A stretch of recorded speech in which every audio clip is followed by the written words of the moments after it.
sense. He started this upward swing when he was named to the All-Star team. He had already established that he was an All-Star this year without question, but he needed that validation. Apparently, that validation inspired him. Yes. Oh, really? I guess and it's since then that it really backdate. I mean, not the 30-point thing is but he's started playing really, really well in the few games between the naming and the All-Star game and the All-Star. And then since the All-Star game, it's lights out. It's the numbers that you're describing and more. But the package, let's talk about what the package is. He's 6, 10-ish, 11, right? No. 6, I'd go 9. I go 9, 6'9".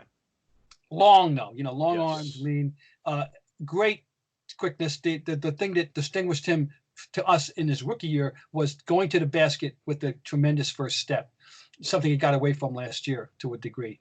And of course, to what degree he was messed up physically and mentally, not physically, but in talent-wise and mentally by Kyrie is always going to be a topic of discussion. Anyway, and now, but when you throw in that ability that he has had and the 3-point capability, plus the other thing is the defense that he's played this year as well, which was a big topic of conversation here leading up to the All-Star game. Right. And that hasn't diminished any. So now you're getting a whole package, and he's an okay passer. He's not Doncic. He's not going to be able to that. He's never going to be that. But he's better than what he's shown, Bob. And I think part of the thing is they've needed him to score. That's kind of what they've needed him to do most, and that's what he's going to be. But I think as he gets a little bit older, I mean, he's 21 years old. That's the incredible thing of all this is, again, Anthony Davis is 26. 21 years old.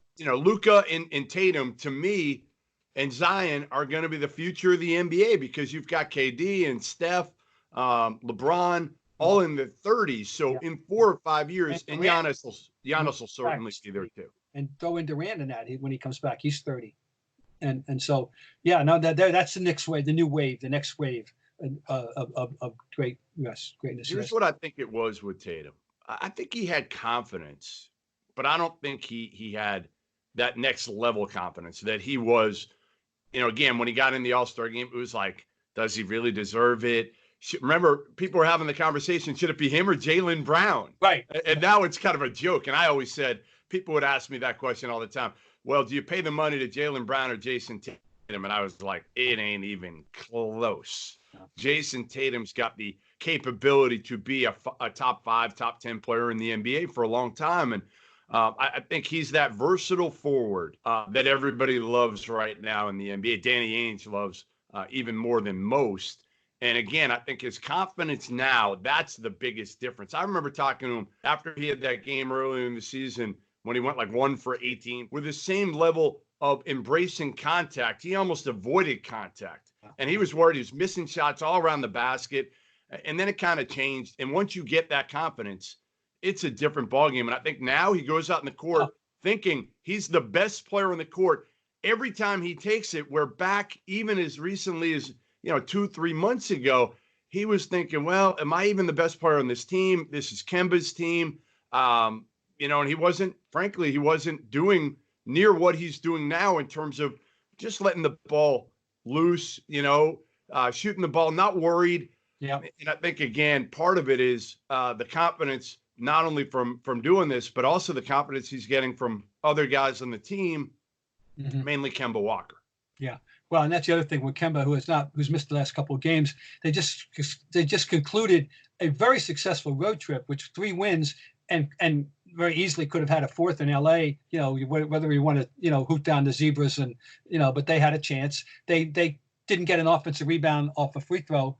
I mean, a defensive rebound off a free throw that would have maybe helped them win the game. Little things like that. But they came so good. An excellent road trip. I know when they left, any reasonable fan would have said, "Oh my God, 3 out of 4, we'll take that." But Kemba has not been there, but when he comes back, he's not going to mess things up. Yeah.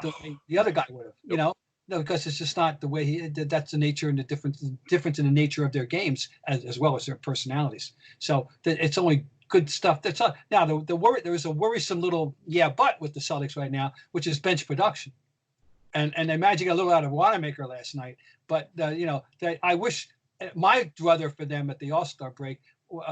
Yeah, you always worry about the big man in the middle, kind of, but they're going to make do with what they got.